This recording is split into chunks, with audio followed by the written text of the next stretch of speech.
Namatay na ngayon na ang aking masama at kasuklam-suklam na kabataan, at ako ay lumilipas. Sa maagang pagkalalaki, lalong nadungisan ng mga walang kabuluhang bagay habang ako'y lumalaki. Na hindi maisip ang anumang sangkap, ngunit tulad ng nakasanayan na makikita sa ang mga matang ito. Hindi kita inisip, O Diyos, sa ilalim ng anyo ng isang tao. Katawan, mula nang ako ay nagsimulang makarinig ng anuman sa karunungan, lagi kong iniiwasan ito, at nagalak na natagpuan ang gayon din sa pananampalataya ng ating espiritual na ina, ang iyo. Simbahang Katoliko. Ngunit kung ano pa ang maisip tungkol sa iyo ay hindi ko alam. At ako, ang tao, at ang gayong tao, ay naghangad na maisip sa iyo ang soberano, tanging tunay na Diyos, at sa kaloob-looban ng aking kaluluwa, ay naniwala ako na ikaw noon. Hindi nasisira, at hindi napinsala, at hindi nababago, dahil kahit hindi. Alam ko kung saan o paano, ngunit nakita ko ng malinaw, at natitiyak ko na yon. Maaaring masira ay dapat na mas mababa sa hindi maaaring, ano ang hindi. Masugatan mas pinili ko ng walang pag-aalinlangan sa kung ano ang maaaring makatanggap ng pinsala, ang hindi nababago sa mga bagay na maaaring magbago. Sumigaw ng mapusok ang puso ko. Laban sa lahat ng aking mga multo, at sa isang suntok na ito ay sinikap kong talunin. Malayo sa mata ng aking isipan ang lahat ng maruming tropang iyon na buzz sa paligid nito. At bilang mahirap ipagpaliban, sa isang kisap mata sila. Muling nagtipon sa palibot ko, lumipad laban sa aking mukha, at tinakpan ito, kaya na kahit hindi sa ilalim ng anyo ng katawan ng tao, ako ay napilitan. Upang isipin ang iyo na hindi nasisira, hindi napinsala, at hindi nagbabago. Na mas gusto ko bago ang nasisira, at napinsala, at nababago. Bilang nasa kalawakan, kung na-infused sa mundo, o diffused walang hanggan. Kung wala ito, dahil kung anuman ang aking naisip, pinagkaitan ng espasyong ito. Tila sa akin ay wala, o sa kabuuan ay wala, kahit isang walang laman na parang katawan ay inalis sa lugar nito, at ang lugar ay dapat manatiling walang laman. Anumang katawan sa lahat, ng lupa at tubig, hangin at langit, ngunit ito ay mananatiling walang laman na lugar, dahil ito ay isang maluwang na wala. Ako pagkatapos ay kaya gross puso o malinaw kahit sa aking sarili, kung ano paman. Hindi pinalawak sa ilang partikular na espasyo, ni diffused, ni condensed, ni lumaki, o hindi nakatanggap ng ilan sa mga sukat na ito, ay naisip na wala. Para sa higit sa mga anyo gaya ng aking mga mata. Sanay sa hanay, ang aking puso noon ay nasasakupan, ni hindi ko pa nakita na ganito rin. Paniwala ng isip, kung saan nabuo ko ang mismong mga larawang iyon, ay hindi dito. Uri, at gayon paman ay hindi ito maaaring nabuo sa kanila, ay hindi mismo ay ilang dakilang bagay. Gayon din ako nagsikap na isipin ang iyo, buhay ng aking buhay. Bilang malawak, sa pamamagitan ng walang katapusang mga puwang sa bawat panig na tumatagos sa buong masa.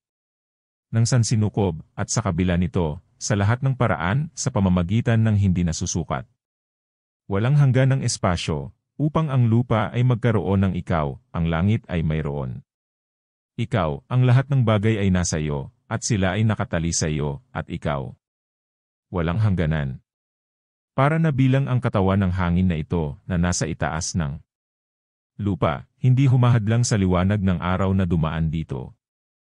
Pagtagos dito, hindi sa pamamagitan ng pagsabog o sa pamamagitan ng paghiwa, ngunit sa pamamagitan ng pagpuno nito ng buo, kaya ako. Inisip na ang katawan ay hindi lamang ng langit, hangin, at dagat, kundi ng lupa din. Malaganap sa iyo, upang sa lahat ng bahagi nito, ang pinakadakila bilang ang pinakamaliit, ito.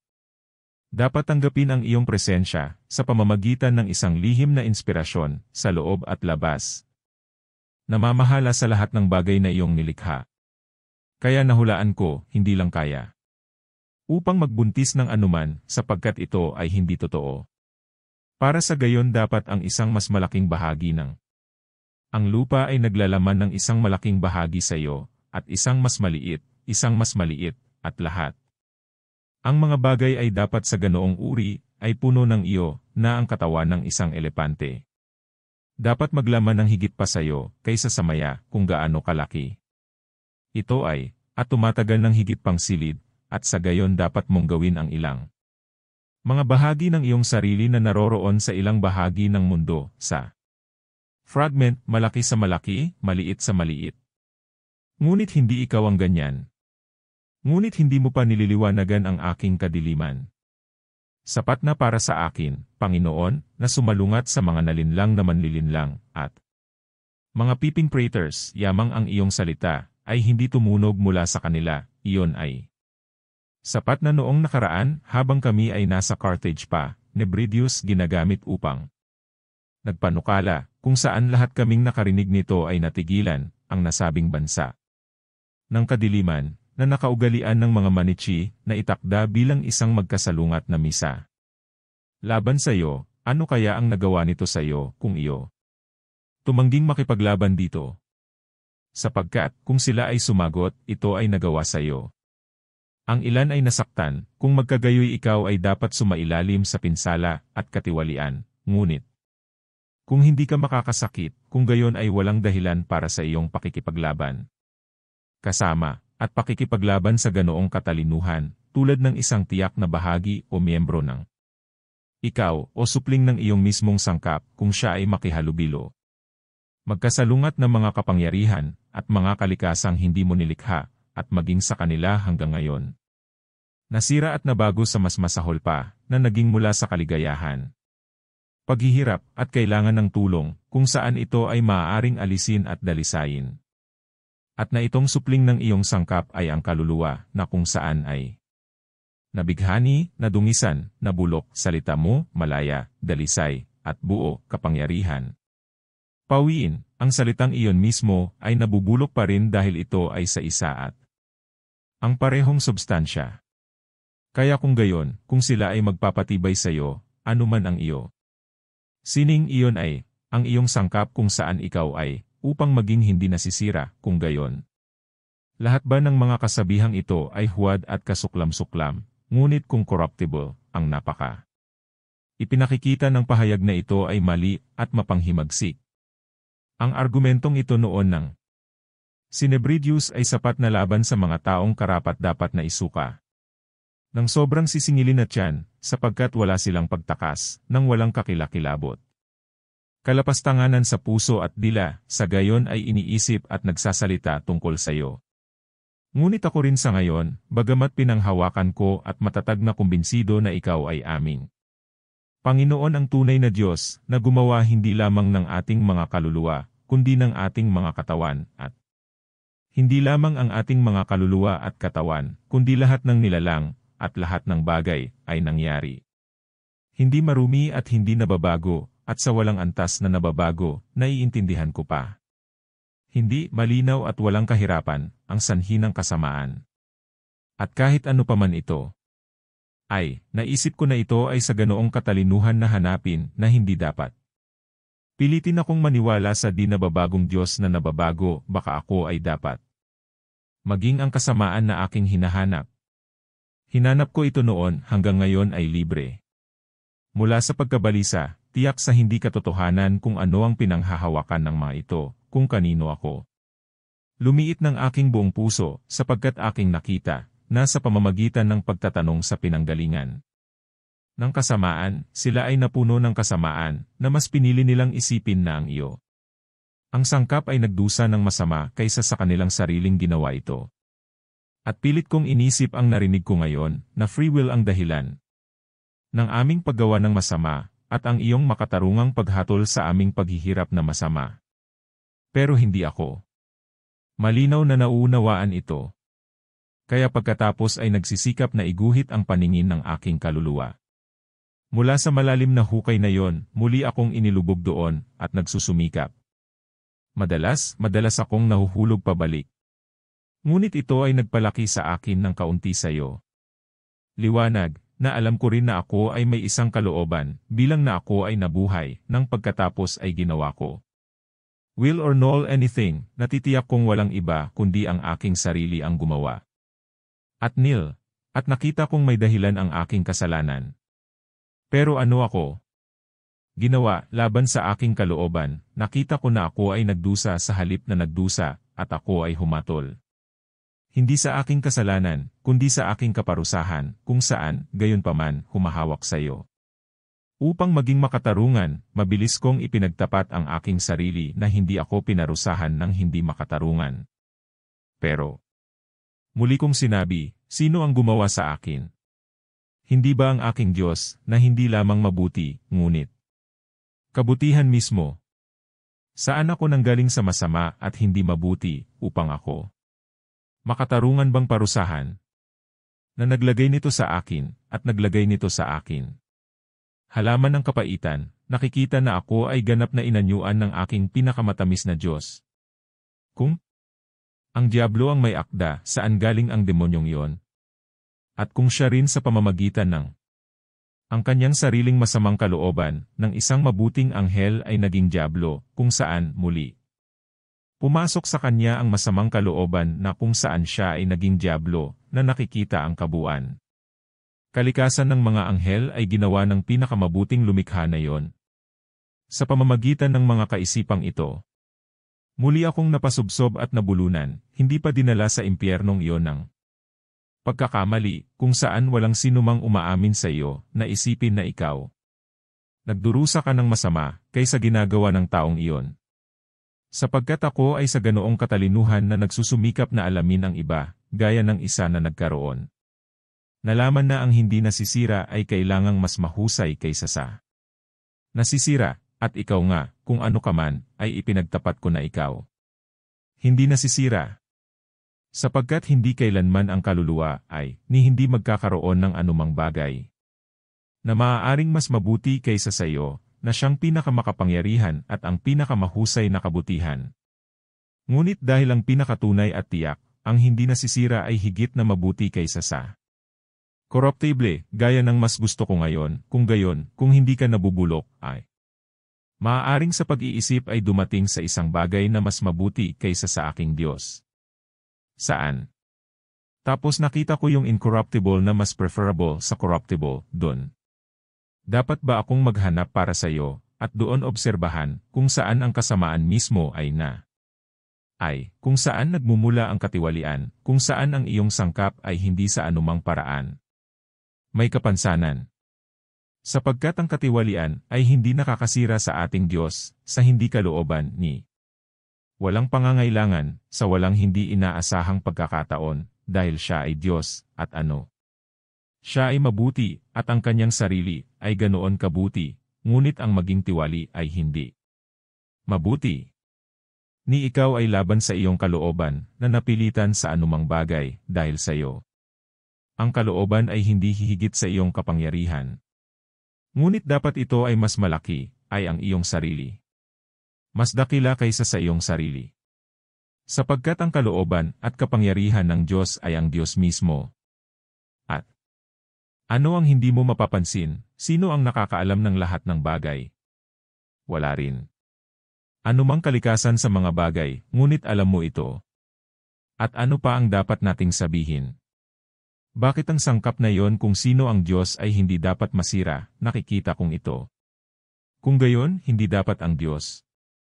At hinanap ko kung saan ang masama, at hinanap ko sa masamang paraan, at hindi nakita ang kasamaan sa aking paghahanap. Inilagay ko ngayon sa harapan ng aking espiritu ang kabuuan. Nilikha, anuman ang makikita natin doon, tulad ng dagat, lupa, hangin, bituin, puno. Mga mortal na nilalang oo, at anuman dito ay hindi natin nakikita, gaya ng kalawakan ng langit, lahat ng mga anghel, at lahat ng espiritual. Mga naninirahan doon. Ngunit ang mismong mga nilalang na ito, na parabang sila ay mga katawan. Ang aking magarbong itapon sa lugar, at gumawa ako ng isang malaking masa ng iyo. Paglikha, na nakikilala sa mga uri ng katawan, ang ilan, tunay na katawan. Ang ilan, kung ano ang aking sarili, ay nagkunwaring mga espiritu. At ang misa na ito ay ginawa kong malaki. Hindi tulad ng dati, na hindi ko alam, ngunit bilang naisip kong maginhawa, gayon paman. Lahat ng paraan ay may hangganan.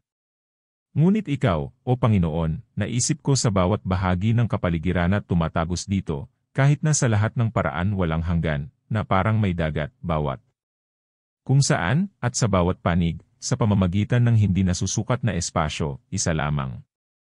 Walang hanggan ng dagat, at naglalaman ito ng ilang espongha, napakalaki, ngunit bounded, kailangan ng espongha na yon, sa lahat ng bahagi nito, ay mapuno mula doon. Hindi masusukat na dagat, kaya ko inisip ang iyong nilikha, mismong may hangganan, puno ng iyo. Ang walang hanggan, at sinabi ko, masdan ang Diyos, at masdan kung ano ang nilikha ng Diyos. At ang Diyos ay mabuti, o, higit na makapangyarihan at walang katulad na higit sa lahat. Ang mga ito, ngunit siya, ang mabuti, ay nilikha silang mabuti, at tingnan kung paano siya nakapalibot at tinutupad ang mga ito. Nasaan ang kasamaan noon, at saan, at paano nakapasok dito? Ano ang ugat nito, at ano ang binhi nito? O wala ito? Pagiging? Bakit nga ba tayo matatakot at iwasan ang hindi? O kung natatakot tayo dito ng walang ginagawa, kung gayon ay ang napakatakot na kasamaan, kung saan ang kaluluwa ay idly goaded at racked. Oo, at napakalaking kasamaan, dahil wala tayong dapat katakutan, gayunpaman, ginagawa. Takot. Sa makatuwid alinman ang kasamaan na ating kinatatakutan, o kung hindi man ay kasamaan na tayo takot. Saan kaya ito? Na nakikita ang Diyos, ang mabuti, ang lumikha ng lahat ng ito. Bagay na mabuti. Siya nga, ang mas dakila at pinakapangunahing kabutihan, ay lumikha. Ang mas mababang mga kalakal na ito, parehong may likha at nilikha, lahat ay mabuti. Kung saan ay masama. O, mayroon bang masamang bagay na kanyang ginawa at inanyuan at nag-utos nito, ngunit nag-iwan ng isang bagay na hindi niya ginawang mabuti? Bakit kaya? Kung wala siyang lakas na ikot at baguhin ang kabuuan, upang hindi ang kasamaan ay dapat manatili sa loob nito, dahil siya ay makapangyarihan sa lahat. Panghuli, bakit siya gumawa ng anumang bagay sa lahat ng ito, at hindi sa halip sa pamamagitan ng parehong all-makapangyarihan? Dahilan upang hindi ito maging sa lahat. O, maaari ba itong labag sa kanyang kalooban?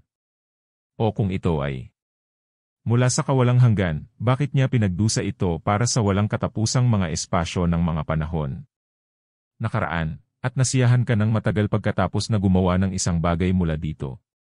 O kung siya ay biglang nasiyahan ngayon sa epekto medyo, ito sa halip ay dapat ang makapangyarihan sa lahat ay nagsagawa na ang masamang bagay na ito ay hindi dapat mangyari, at siya mag-isa, ang buo, totoo, may kapangyarihan, at walang katapusan na kabutihan. O kung hindi mabuti na siya na mabuti ay hindi rin dapat mag-frame at lumikha ng isang bagay. Iyan ay mabuti, kung gayon, ang masamang bagay na yon ay inalis at dinadala sa wala. Maaari siyang bumuo ng mabuting bagay, kung saan nilikha ang lahat ng bagay para sa kanya. Hindi dapat maging makapangyarihan sa lahat, kung hindi siya lumikha ng isang bagay na mabuti nang wala ang tulong ng bagay na hindi niya nilikha. Ang mga kaisipang ito umikot sa aking kahabag-habag na puso, labis na sinisingil ng karamihan sa mga nagmamalasakit. Baka ako ay mamatay bago ko natagpuan ang katotohanan, gayunpaman ay ang pananampalataya ng iyong Kristo, ang ating Panginoon at tagapagligtas, na ipinapahayag sa simbahang Katoliko, ay matatag na nananatili.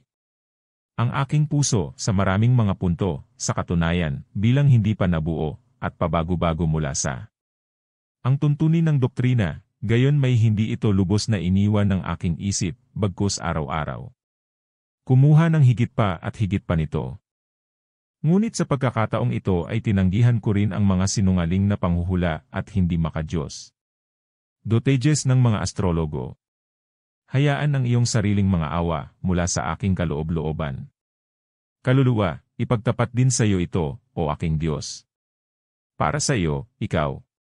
Sama-sama, para sa kung sino pa ang tumatawag sa atin mula sa pagkamatay ng lahat ng mga pagkakamali, maliban ang buhay na hindi maaaring mamatay, at ang karunungan na hindi nangangailangan ng liwanag. Nililiwanagan ang mga isip na nangangailangan nito, kung saan ang sansinukob ay nakadirekta, pababa. Sa umiikot na mga dahon ng mga puno. Ginawa mong probisyon ang aking pagmamatigas. Kung saan ako ay nakipaglaban kay Vindicianos, isang matandang lalaki, at Nebridius, isang binata ng kahangahangang mga talento, ang una ay marubdob. Nagpapatunay, at ang huli ay madalas, bagaman may ilang pagdududa na nagsasabi na walang ganoong sining kung saan mahulaan ang mga bagay na darating, ngunit iyon. Ang mga haka-haka ng mga lalaki ay isang uri ng loterya, at iyon sa maraming bagay na sinabi nilang dapat mangyari, ang ilan ay talagang nangyari nang hindi nalalaman. Ang mga nagsasalita nito, na natitisod dito, sa pamamagitan ng kanilang madalas na pagsasalita. Naglaan ka noon ng isang kaibigan para sa akin, walang pabayan na tagapayo ng mga astrologo, hindi pa rin mahusay sa mga sining, ngunit, tulad ng sinabi ko, isang mausisa. Sumangguni sa kanila, ngunit alam niya ang isang bagay, na sinabi niyang mayroon siya. Narinig ang tungkol sa kanyang ama, na kung gaano kalayo ito napunta upang ibagsak ang pagtatantya ng ang sining na yon, hindi niya alam. Ang lalaking ito noon, si Firminus ang pangalan, ay nagkaroon ng ang liberal na edukasyon, at mahusay na itinuro sa retorika, ay sumangguni sa akin, bilang isa. Mahal sa kanya, ayon sa kanyang tinatawag na mga konstelasyon, naisip ko. Ilang mga gawain niya, kung saan ang kanyang makamundong pag-asa, ay bumangon, at ako, ay dito ngayon nagsimulang sandal patungo sa Nebridius, opinyon, ay hindi. Lubos na tumanggi sa haka-haka, at sabihin sa kanya kung ano ang dumating sa aking hindi nalutas na isip, ngunit idinagdag, na ako ngayon ay halos kumbinsido na ang mga ito ay ngunit walang laman at katawa-tawa na mga kahangalan. Pagkatapos ay sinabi niya sa akin na kanya. Si tatay ay naging napaka-curious sa gayong mga aklat, at nagkaroon ng isang kaibigan na masigasig sa kanila bilang kanyang sarili, na sa magkasanib na pag-aaral at komperensya, ay nagpaypaysa.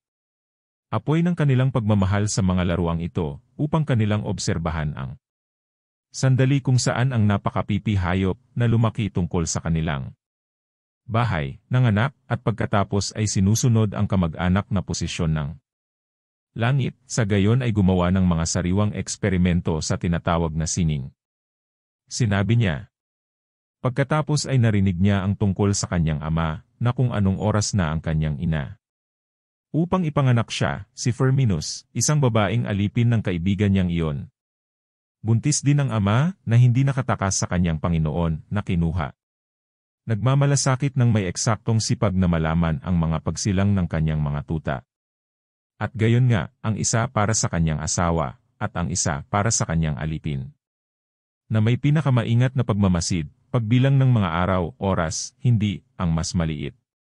Mga dibisyon ng mga oras, pareho ang naihatid sa parehong instant, kaya ganun.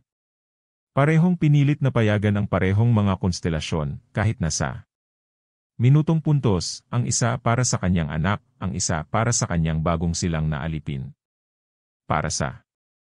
Kaya sa lalong madaling panahon ang mga kababaihan, ay nagsimulang sa panganganak, sila ay nagbigay ng paunawa sa bawat isa sa iba kung ano ang nalaglag sa kanilang mga bahay, at may mga mensahero na nakahanda magpadala sa isa't isa sa lalong madaling panahon na sila ay may napansin ng aktwal na kapanganakan na madali nilang naibigay, bawat isa sa kanyang sariling lalawigan, upang ibigay agad katalinuhan.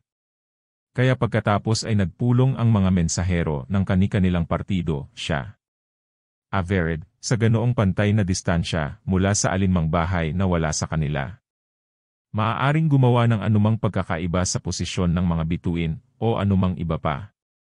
Pinakamaliit na puntos, at gayon pa man si Firminus, ipinanganak sa isang mataas na estado sa kanyang mga magulang.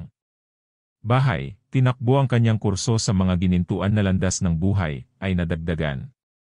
Kayamanan, itinaas sa karangalan, samantalang ang aliping iyon ay patuloy na naglingkod sa kanya. Mga Panginoon, nang walang anumang pagpapahinga sa kanyang pamatok, bilang Firminus, na nakakilala sa kanya.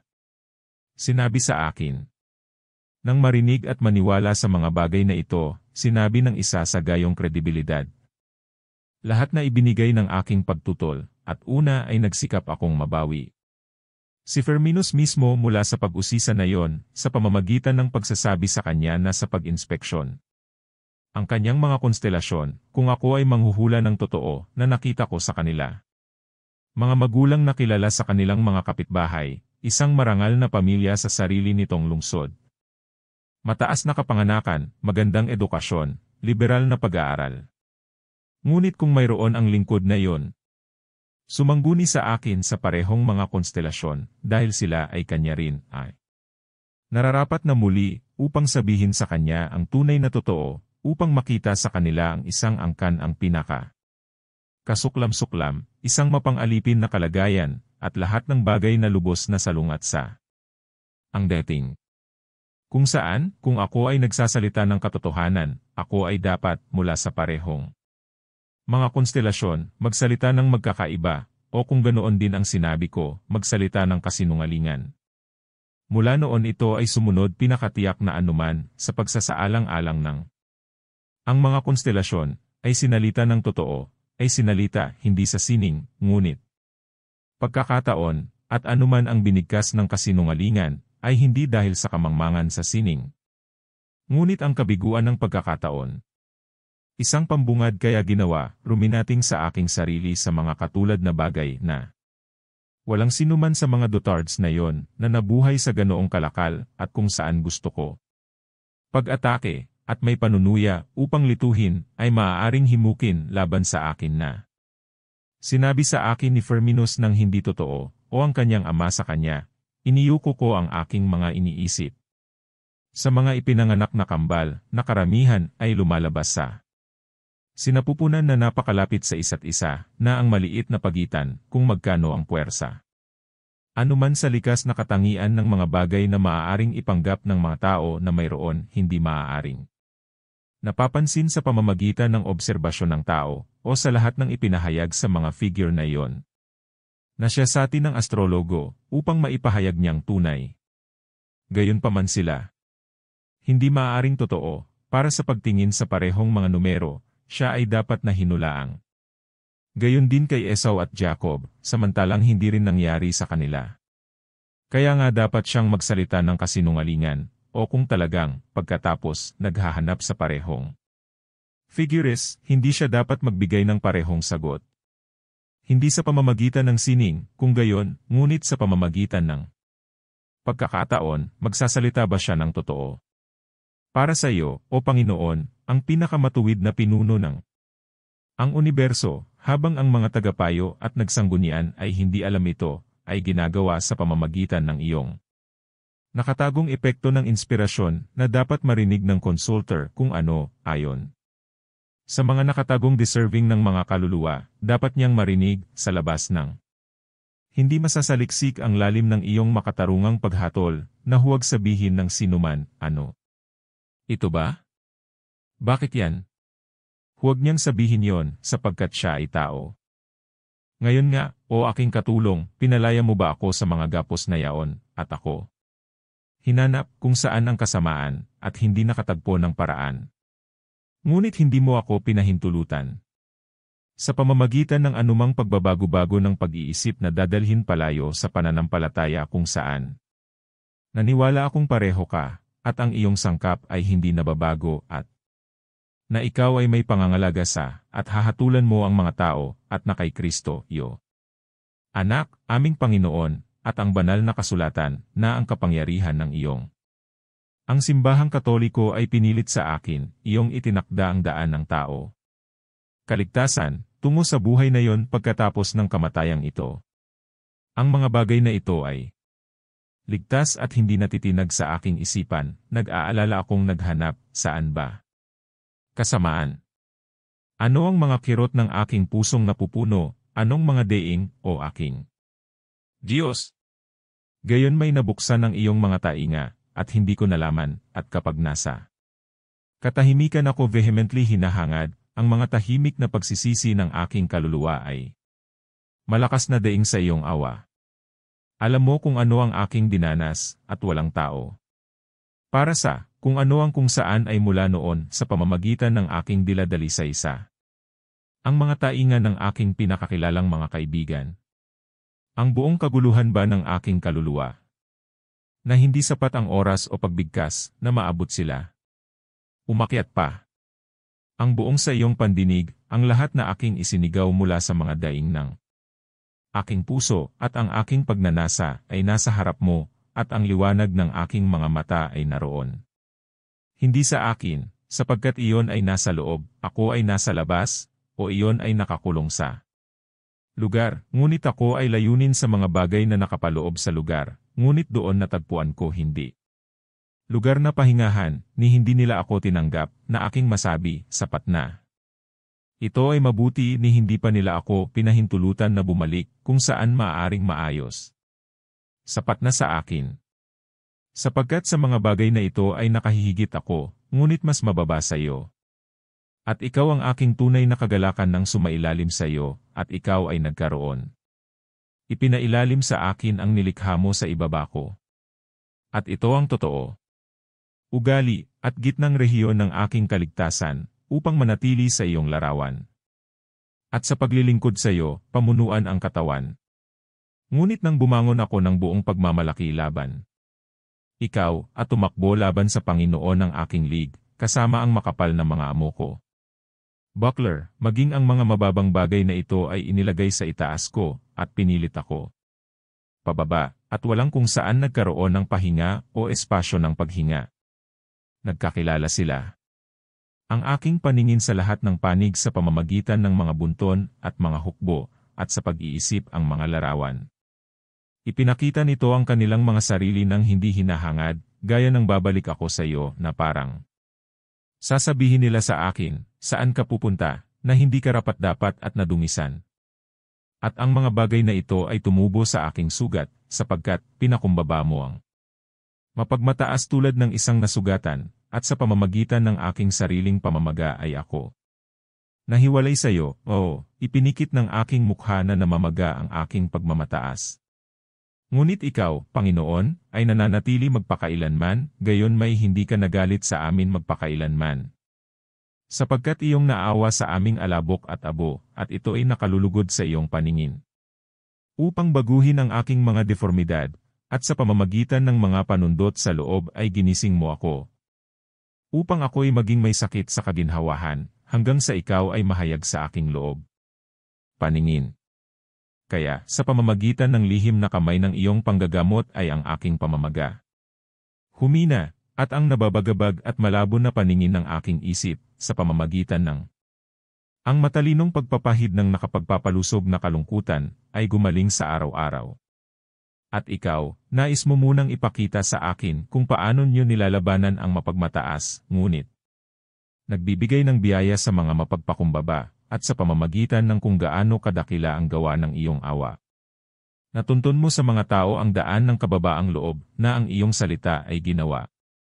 Laman, at tumahan sa gitna ng mga tao, iyong kinuha para sa akin, sa pamamagitan ng isa. Ipinagmamalaki ng hindi likas na pagmamataas, ilang mga aklat ng mga Platonista. Isinalin mula sa Griego sa Latin. At doon ko nabasa, hindi talaga sa napaka mga salita, ngunit sa parehong layunin na ipinapatupad ng marami at iba't iba. Dahilan, nasa pasimula ay ang salita, at ang salita ay kasama Diyos, at ang salita ay Diyos, siya rin noong pasimula ay kasama ng Diyos. Lahat ng bagay ay ginawa niya, at kung wala siya ay walang ginawa na. Na ginawa niya ay buhay, at ang buhay ay siyang ilaw ng mga tao, at ang liwanag ay sumisikat sa kadiliman, at hindi ito naunawaan ng kadiliman. At na ang kaluluwa ng tao, bagaman ito ay nagpapatotoo sa liwanag, gayon paman ay gayon din. Hindi ganong liwanag, ngunit ang salita ng Diyos, bilang Diyos, ang tunay na liwanag na iyon. Lumiliwanag sa bawat tao na pumaparito sa sanglibutan. At na siya ay nasa sanlibutan, at ang sanglibutan ay ginawa sa pamamagitan niya, at hindi siya nakilala ng sanglibutan. Ngunit, na siya ay naparito sa kanyang sarili, at hindi siya tinanggap ng kanyang sarili, ngunit bilang marami sa mga tumanggap sa kanya, sa kanila, ay binigyan niya ng kapangyarihang maging mga anak ni Diyos, kasing dami nang naniwala sa kanyang pangalan, ito nabasa ko wala doon. Muli kong nabasa doon, na ang Diyos na salita ay isinilang hindi ng laman o ng dugo, ni sa kalooban ng tao, ni ng kalooban ng laman, kundi ng Diyos. Ngunit iyon ang salita ay nagkatawang tao, at tumahan sa gitna natin, hindi ko binasa doon. Para akong nasubaybayan sa mga aklat na iyon na marami at iba't ibang paraan ang sinabi na ang anak ay naroroon. Ang anyo ng Ama, at inisip na hindi pagnanakaw ang maging kapantay ng Diyos. Para na natural na siya ay ang parehong sangkap. Ngunit na siya ay walang laman. Siya rin na nag-aanyong alipin na ginawang kawangis ng mga tao.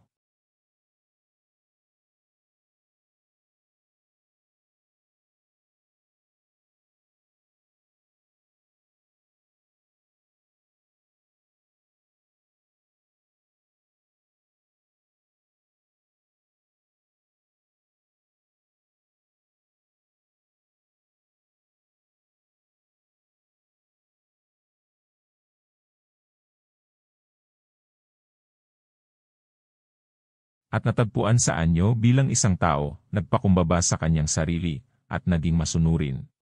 Hanggang sa kamatayan, at sa kamatayan sa krus, kaya't siya'y itinaas ng Diyos. Mula sa mga patay, at binigyan siya ng pangalang higit sa lahat ng pangalan na sa pangalan ni Jesus ang bawat tuhod ay dapat na paano ng mga bagay sa langit, at mga bagay sa lupa, at mga bagay sa ilalim ng lupa, at dapat ipagtapat iyon ng bawat dila. Ang Panginoong Jesucristo ay nasa kaluwalhatian ng Diyos Ama, mayroon ang mga aklat na iyon. Hindi. Para diyan, bago ang lahat ng panahon at higit sa lahat ng panahon ang iyong bugtong na anak, nananatiling hindi nababago, walang hanggan sa iyo, at ng kanyang kabuuan. Tinatanggap ng mga kaluluwa, upang sila ay pagpalain, at nasa pamamagitan ng pakikilahok ng karunungan na nananatili sa kanila, sila ay nababago, upang maging pantas, ay naroroon. Pero, nasa takdang panahon siya ay namatay para sa mga makasalanan, at hindi mo ipinagkait ang iyong bugtong na anak, ngunit ibinigay mo siya para sa ating lahat, ay wala doon. Para sa iyo. Itinago mo ang mga bagay na ito sa pantas, at inihayag mo sa mga sanggol na silang nangapapagal at nabibigatan ay maaaring lumapit sa kanya, at siya. Pasiglahin mo sila, sapagkat siya ay maamo, at mapagpakumbabang puso, at ang maamo siya. Nagtuturo sa kahatulan, at ang maamo ay itinuturo niya ang kanyang mga daan na nagmamasid. Aming kababaan at problema, at pagpapatawad sa lahat ng aming mga kasalanan. Ngunit tulad ng mga itinaas sa matayog na lakad ng ilang magiging napakahusay na pag-aaral, huwag marinig. Siya, na nagsasabi, matuto kayo sa akin, sapagkat ako ay maamo, at mapagpakumbabang puso, at kayo ay gagawin. Humanap ng kapahingahan sa inyong mga kaluluwa. Bagamat kilala nila ang Diyos, hindi nila siya niluluwalhati. Bilang Diyos, ni nagpapasalamat, ngunit nagiging walang kabuluhan sa kanilang mga pag-iisip, at kanilang ang hangal na puso ay nagdidilim, sa pagsasabi na sila ay matalino, sila ay naging mga tanga. At sa makatuwid ay nabasa ko rin doon, na binago nila ang kaluwalhatian ng ang iyong hindi nasisira na kalikasan ay naging mga Diyos-Diyosan, at iba't ibang anyo, na kawangis ng ang larawan ng taong nasisira, at mga ibon, at mga hayop, at mga gumagapang na bagay. Ibig sabihin, sa pagkaing Ehipsyo kung saan nawala ni Esau ang kanyang pagkapanganay dahil na ang iyong panganay na mga tao ay sumamba sa ulo ng isang hayop na may 4 na paa. Sa halip na iyo, pagbabalik sa puso, patungo sa Ehipto, at pagyuko sa iyo. Larawan, ang kanilang sariling kaluluwa, sa harap ng larawan ng guya na kumakain ng dayami. Ang mga ito, mga bagay na natagpuan ko dito, ngunit hindi ko sila pinakain. Sapagkat ikinalulugod mo, o Panginoon, na alisin mo kay Jacob ang kadustaan ng pagbabawas na dapat gawin ng matanda. Paglingkuran ang nakababata, at tinawag mo ang mga gentil sa iyong mana. At ako ay naparito sa iyo mula sa mga gentil, at itinakda ko ang aking isip. Sa ginto na iyong ninais na kunin ng iyong bayan mula sa Egipto, nakikita. Iyo ito, kung nasaan man ito. At sa mga Athenian sinabi mo sa pamamagitan ng iyong apostol na sa iyo kami nabubuhay, kumikilos, at mayroon kaming pagkatao bilang isa sa sabi ng sarili nilang mga makata. At katotohanan ang mga aklat na ito ay nanggaling doon. Pero ako, huwag mong ituon ang aking isipan sa mga Diyos-Diyosan ng Ehipto, na kanilang pinaglingkuran ng iyong ginto. Na pinalitan ang katotohanan ng Diyos ng kasinungalingan, at sumamba at naglingkod sa nilalang higit pa sa lumikha. At dahil doon ay pinayuhan na bumalik sa aking sarili, pumasok ako kahit na aking kaloob-looban, ikaw ang aking tagapatnubay, at ako'y nakayanan sapagkat ikaw noon maging aking katulong. At pumasok ako at namasdan ng mata ng aking kaluluwa. Gaya noon, sa itaas ng parehong mata ng aking kaluluwa, sa itaas ng aking isip, ang liwanag na hindi nababago. Hindi itong ordinaryong liwanag, na maaaring tingnan ng lahat ng laman. Sa ibabaw, o bilang ito ay isang mas dakila ng parehong uri, na parang ang ningning. Sa mga ito ay dapat na sari-saring mas maliwanag, at sa kanyang kadakilaan kumuha ng lahat. Space. Hindi ganoon ang liwanag na ito, ngunit iba, o malayong iba sa mga ito. Hindi rin. Sa itaas ba ng aking kaluluwa, gaya ng langis sa ibabaw ng tubig, o gaya ng langit sa itaas? Lupa, ngunit sa itaas para sa aking kaluluwa, sapagkat ginawa nito ako, at ako sa ibaba nito, dahil ako ay ginawa nito. Siya na nakakaalam ng katotohanan, alam kung ano ang liwanag na yon, at siya na nakakaalam nito, nakakaalam ng kawalang hanggan. Alam ito ng pag-ibig. O katotohanan, sino ang walang hanggan? At love who art truth. At eternity who art love. Ikaw ay aking Diyos, sa iyo ako nagbubuntong hininga araw at gabi. Ikaw noong una kong nakilala, ikaw. Itinaas mo ako, upang aking makita kung ano ang aking makikita, at ako nga. Hindi pa tulad ng makita. At pinalo mo ang kahinaan ko. Paningin, umaagos ang iyong mga sinag ng liwanag sa akin ng malakas, at ako nanginginig sa pag-ibig at sindak, at nakita ko ang aking sarili na malayo sa ikaw, sa rehiyon ng hindi pagkakatulad, na parang narinig ko itong tinig mo mula noon. Mataas, ako ang pagkain ng matatandang tao, lumaki ka, at ikaw ay magpapakain sa akin. Ni hindi mo ako babaguhin, gaya ng pagkain ng iyong laman sa iyo, kundi ikaw ay magbabalik loob sa akin. At natutunan ko na ikaw ay para sa kasamaan. Pinarurusahan ng tao, at iyong ginawa ang aking kaluluwa, upang mawala na parang gagamba. At ang sabi ko, ang katotohanan ba kung gayon ay wala dahil hindi ito nagkakalat? Sa pamamagitan ng kalawakan na may hangganan o walang katapusan. At ikaw ay sumigaw sa akin mula sa malayo, gayon paman. Tunay, akonga, akonga. At narinig ko, gaya ng naririnig ng puso, at hindi rin ako puwang para mag-alinlangan, at dapat akong magduda na ako ay nabubuhay kaysa sa katotohanang iyon. Hindi na malinaw na nakikita, na nauunawaan ng mga bagay na iyon. Ginawa. At nakita ko ang iba pang mga bagay sa ibaba mo, at naunawaan ko iyon. Sila man ay hindi lahat, o ganap na hindi, sapagkat sila ay dahil sila ay mula sa iyo, ngunit hindi, dahil sila ay hindi kung ano ikaw. Para sa na tunay na nananatiling hindi nagbabago. Mabuti kung hawakan ko. Mag-ayuno sa Diyos, sapagkat kung hindi ako mananatili sa Kanya, hindi ko magagawa sa aking sarili, pero Siya. Ang pananatili sa Kanyang sarili, ay nagpapanibago sa lahat ng mga bagay. At ikaw ang aking Panginoon. Diyos, dahil hindi ka nangangailangan ng aking kabutihan.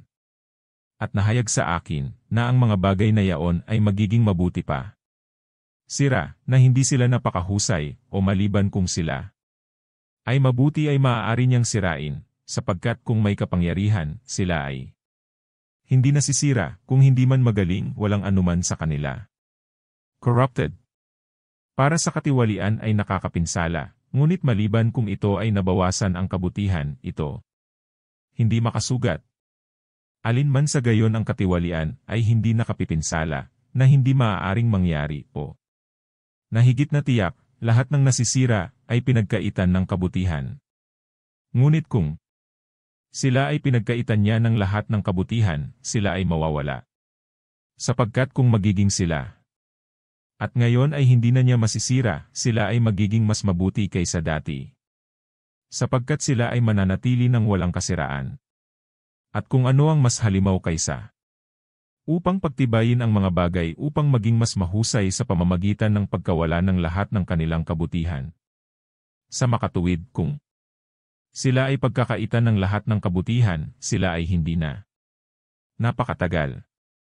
Kaya't kung ano sila, sila ay mabubuti, kaya't kung ano ang mayroon, ay mabuti.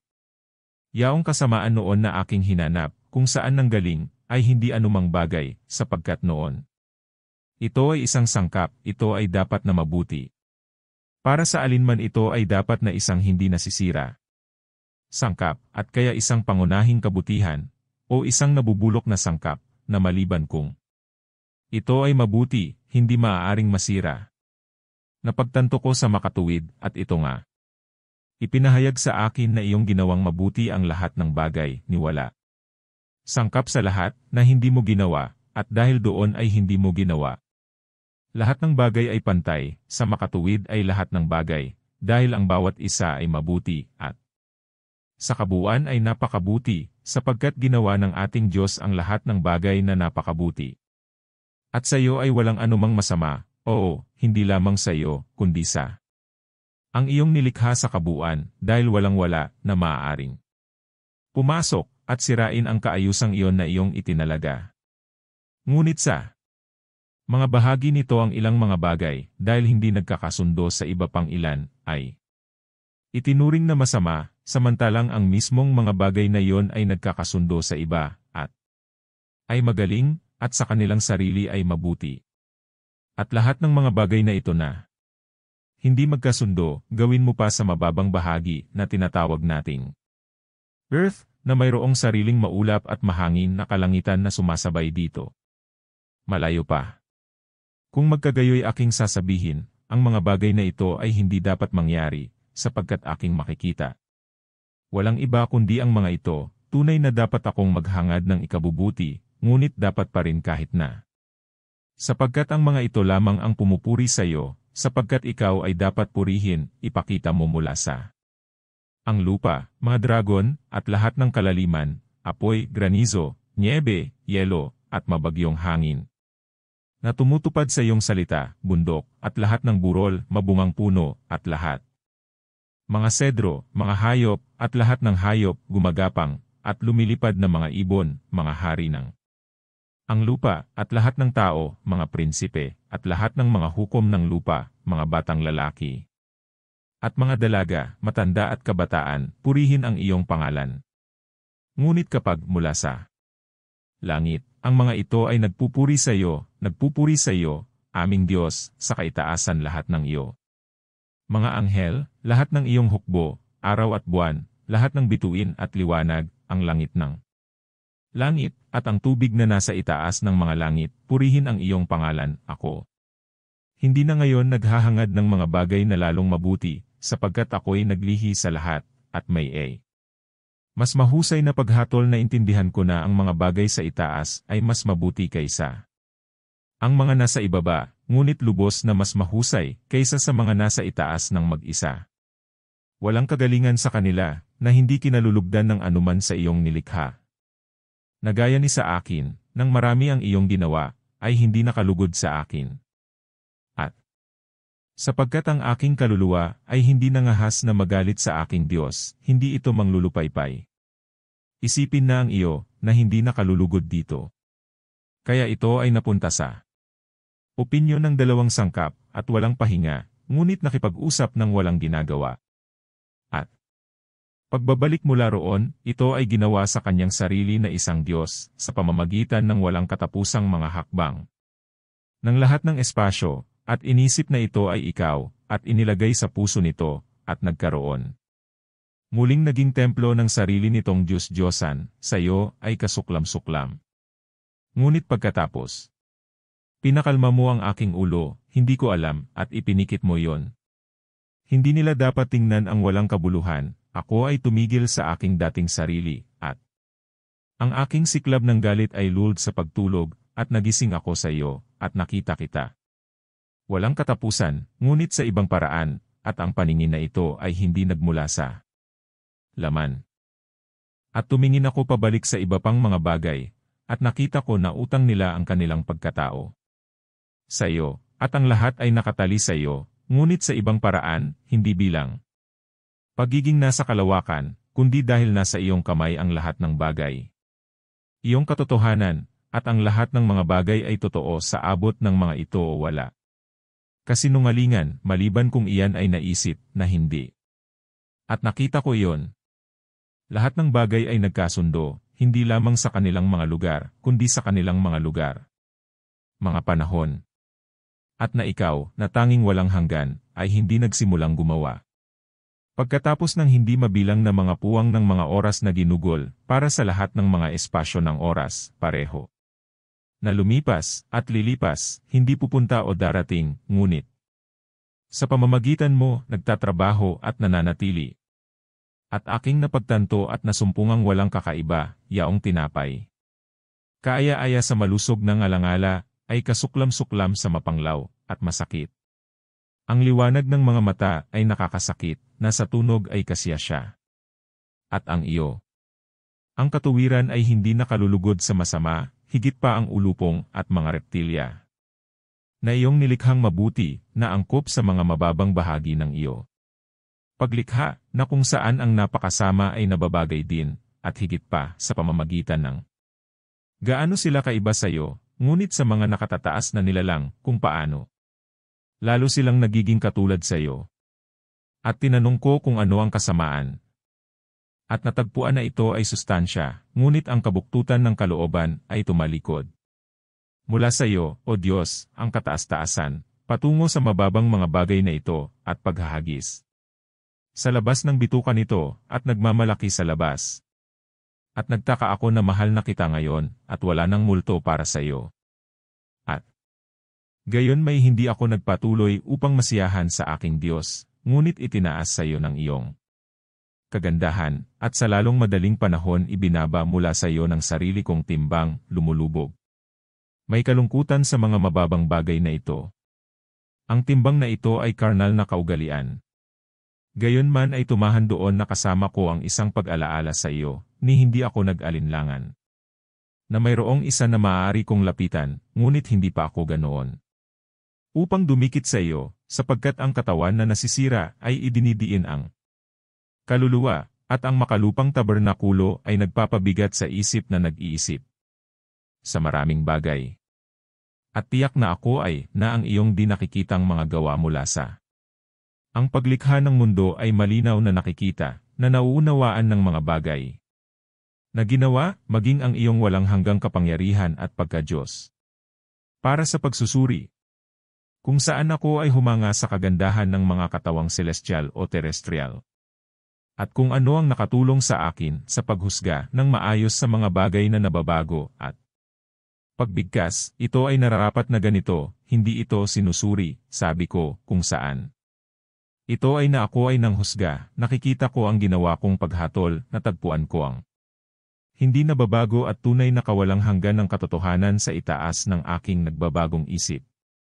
At sa gayon sa pamamagitan ng mga antas ay dumaan ako mula sa mga katawan, patungo sa kaluluwa, na sa pamamagitan ng nararamdaman ng katawan, at mula doon sa panloob na faculty nito, kung saan ang mga pandaman ng katawan ay kumakatawan sa mga bagay na panlabas, kung saan maabot ang mga kakayahan ng mga hayop, at mula noon ay muli sa pangangatwiran faculty, kung saan kung ano ang natanggap mula sa mga pandaman ng katawan ay tinutukoy upang hatulan. Alin? Sa paghahanap ng sarili din na nasa akin ang isang bagay na nagbabago, itinaas ang sarili sa sarili nitong sarili. Pag-unawa, at inalis ang aking mga iniisip mula sa kapangyarihan ng ugali. Pag-urong sa sarili mula sa mga tropang iyon ng magkasalungat na phantasms na kaya. Ito ay maaaring mahanap kung ano ang liwanag na iyon kung saan ito ay bediwid kapag wala. Lahat ng nag-aalinlangan, sumigaw ito, na ang hindi nababago ay mas gusto. Ang nababago kung saan alam din ito na hindi nababago na, maliban kung ito ay sa ilang paraan na kilala, ito ay walang tiyak na lupa upang mas gusto ito sa nababago. At sa gayon sa isang kislap ng isang nanginginig na tingin ay narating nito. Yunang. At pagkatapos ay nakita ko ang iyong di nakikitang mga bagay na naiintindihan ng mga bagay na ginawa. Ngunit hindi ko mayayos ang aking tingin doon, at ang kahinaan ay tinamaan, muli akong nabalisa sa aking nakagawian. Dala lamang sa akin ang isang mapagmahal na alaala nito, at isang pananabik. Kung ano ang mayroon ako, bilang ito ay, perceived ang amoy ng, ngunit hindi pa magagawang pakainin. Pagkatapos ay naghanap ako ng paraan ng pagkakaroon ng sapat na lakas upang matamasa ka. Hindi ito natagpuan hanggang sa yakapin ko ang tagapamagitan sa pagitan ng Diyos at ng mga tao, ang taong si Kristo Jesus, na siyang nasa ibabaw ng lahat, ang Diyos na puri magpakailanman, tumatawag sa ako at sinasabi, ako ang daan, ang katotohanan, at ang buhay, at pinaghalo iyon. Pagkaing hindi ko natanggap kasama ng ating laman. Sapagkat, ang salita ay nagkatawang tao, upang ang iyong karunungan, na kung saan iyong nilikha ang lahat ng bagay, ay makapangyarihan.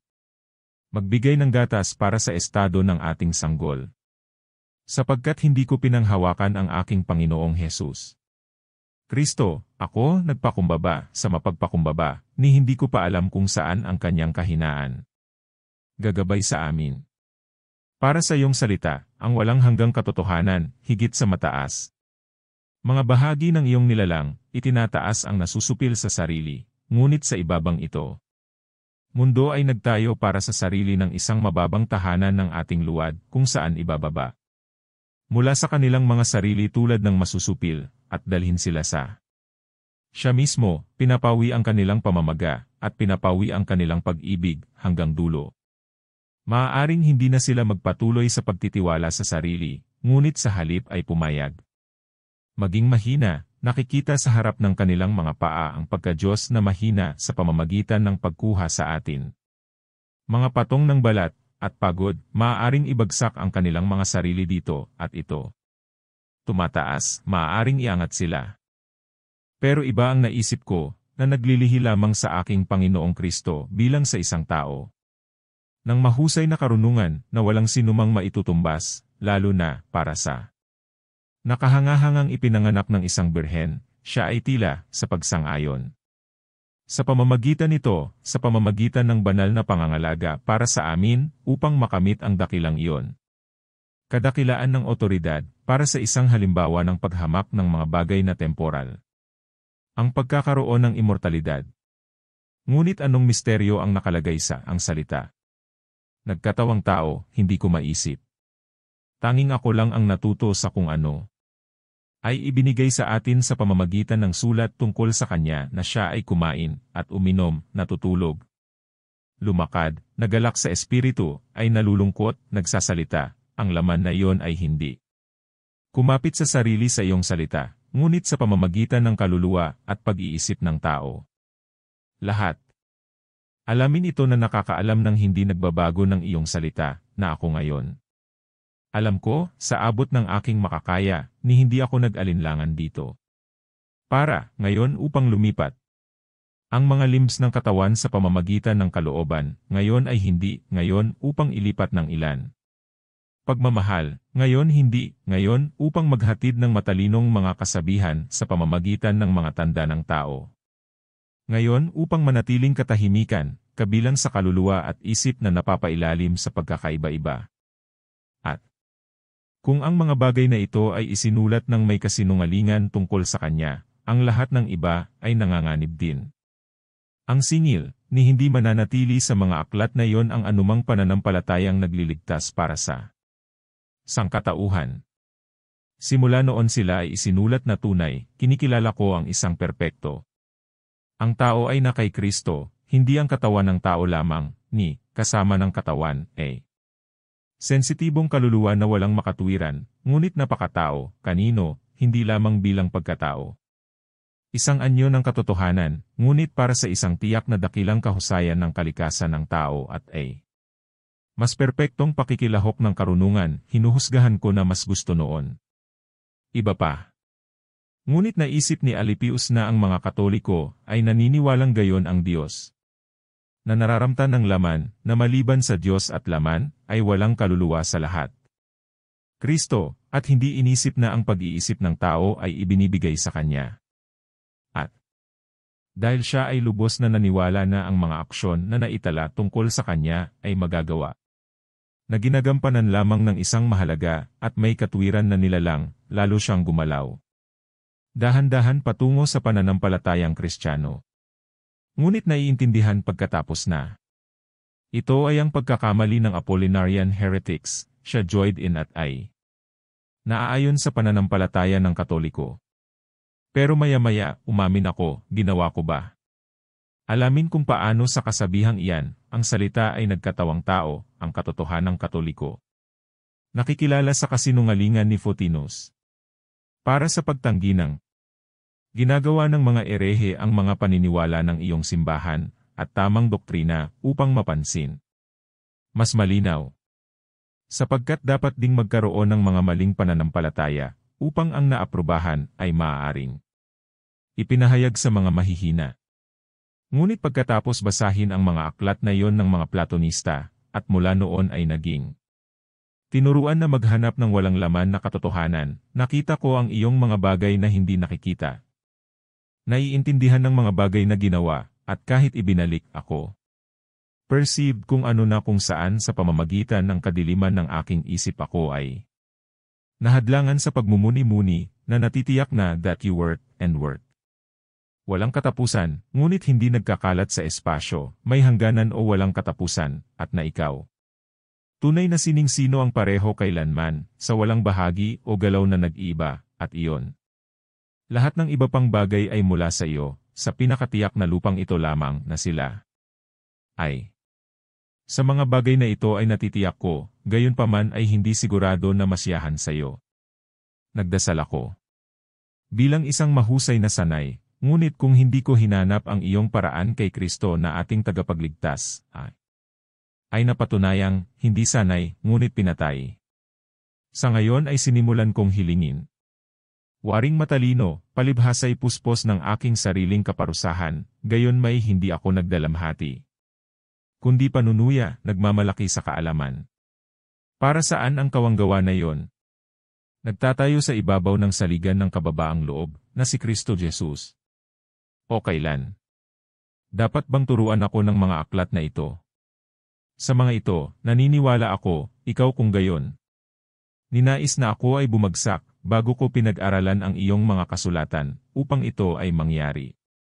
Itatak sa aking alaala kung paano ako naapektuhan ng mga ito, at iyon. Pagkatapos ng ang aking mga espiritu, ay pinaamo sa pamamagitan ng iyong mga aklat, at ang aking mga sugat na dinampi ng iyong mga daliring nagpapagaling, maaari kong makilala at makilala. Sa pagitan ng presumption at confession, sa pagitan ng mga nakakita kung saan sila'y magsisilakad, gayon may hindi nakita ang daan, at ang daan na hindi patungo.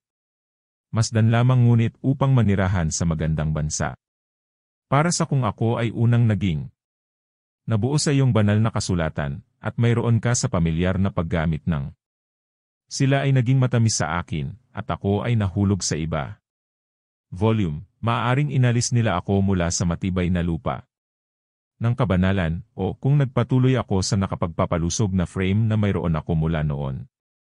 Imbebed, baka naisip ko na baka nakuha ng pag-aaral lamang ng mga aklat na iyon. Sa sobrang pananabik ko noon, ay kinuha ko ang kagalang-galang na sulat na iyon ng iyong espiritu, at higit sa lahat si Apostol Pablo. Kung saan ang mga paghihirap na iyon ay nawala. Kung saan siya ay minsan tila sa akin, upang kontrahin ang kanyang sarili, at ang teksto ng kanyang diskurso na hindi sumasang-ayon sa mga patotoo ng kautusan, at ng mga propeta. At ang mukha ng dalisay na salitang iyon ay nagpakita sa akin ng isa, at pareho, at ako natutong magsaya sa kilig. Kaya nagsimula ako, at kung anuman ang katotohanan na mayroon ako, Nabasa sa iba pang mga aklat na iyon, natagpuan ko dito sa gitna ng papuri ng iyong biyaya. Upang ang sinumang makakita, ay hindi lumuwalhati na parang hindi niya natanggap, hindi lamang kung ano. Nakikita niya, ngunit nakikita rin niya sapagkat kung ano ang mayroon siya, nawala siya. Natanggap, at upang hindi lamang siya mapayuhan na masdan ka, na ikaw ay pareho, ngunit gumaling din, upang hawakan ka, at na siya na hindi. Tumingin sa malayo, maaari pang lumakad sa daan, kung saan siya maaaring dumating, at tingnan mo, at hawakan ka. Sapagkat, kahit na ang isang tao ay nalulugod sa batas ng Diyos pagkatapos ng panloob na tao, ano ang gagawin niya sa ibang batas na nasa kanya? Mga miyembro na nakikipagdigma, laban sa batas ng kanyang pag-iisip, at dinadala siya sa pagkabihag sa kautusan ng kasalanan na nasa kanyang mga sangkap. Sapagkat, ikaw ay matuwid, o Panginoon, ngunit kami ay nagkasala at nakagawa ng kasamaan, at kami ay nagkaroon gumawa ng masama, at ang iyong kamay ay pinabigat sa amin, at kami ay matuwid. Ibinigay sa sinaunang makasalanang iyon, ang hari ng kamatayan, kasi siya hinikayat ang aming kalooban na maging katulad ng kanyang kalooban kung saan hindi siya nananatili sa iyong katotohanan. Ano ang gagawin ng kahabag-habag na tao na magliligtas sa kanya mula sa kanyang katawan? Kamatayan, ngunit ang iyong biyaya lamang, sa pamamagitan ni Hesukristo na aming Panginoon na iyo. Nagkaanak ka ng walang hanggan, at nabuo sa pasimula ng iyong mga daan sa na ang prinsipe ng sanglibutang ito ay nakasumpong ng anumang bagay na karapat-dapat sa kamatayan, gayon may pinatay siya, at ang sulat kamay, na salungat sa atin, ay nabura. Ito ang mga sulat na iyon ay hindi naglalaman. Ang mga pahinang iyon ay hindi nagpapakita ng larawan ng itong kabanalan, ang mga luha ng pagtatapat, iyong sakripisyo, isang maligalig na espiritu, wasak at nagsisising puso, ang kaligtasan ng mga tao, ang Bridal City. Ang taimtim ng Espiritu Santo, ang saro ng ating pagtubos. Walang lalaking kumakanta doon, hindi ba magpapasakop ang aking kaluluwa sa Diyos? Sapagkat sa Kanya nanggaling ang akin kaligtasan. Sapagkat siya ang aking Diyos at aking kaligtasan, aking tagapag-alaga, hindi ko gagawin mas magagalaw. Walang nakakarinig sa kanya na tumawag, lumapit sa akin, kayong lahat na paggawa. Kinamumuhian nila ang pag-aaral tungkol sa kanya, sapagkat siya ay maamo at mapagpakumbaba puso, sapagkat ang mga bagay na ito ay iyong itinago sa matatalino, at ipinahayag mo ang mga ito sa mga sanggol. Sapagkat ito ay isang bagay, mula sa bundok. Malabo tuktok upang makita ang lupain ng kapayapaan, at upang mahanap ang walang paraan doon, at sa walang kabuluhan sa sanaysay sa pamamagitan ng mga paraang hindi madadaanan, sinasalungat at sinasaktan ng mga takas. At ang mga tumatakas, sa ilalim ng kanilang kapitan ang leon at ang dragon, at isa pa. Upang manatili sa daan na patungo doon, na binabantayan ng hukbo ng makalangit. Pangkalahatan, kung saan hindi nila sinasamsam ang mga tumalikod sa hukbo ng langit para sa iniiwasan nila ito bilang napakahirap. Ang mga bagay na ito ay kahanga-hangang bumaon sa akin. Puso ko, nang basahin ko ang pinakamababa sa iyong mga apostol, at pinagnilayan ko ang iyong mga gawa, at nanginginig na mainam,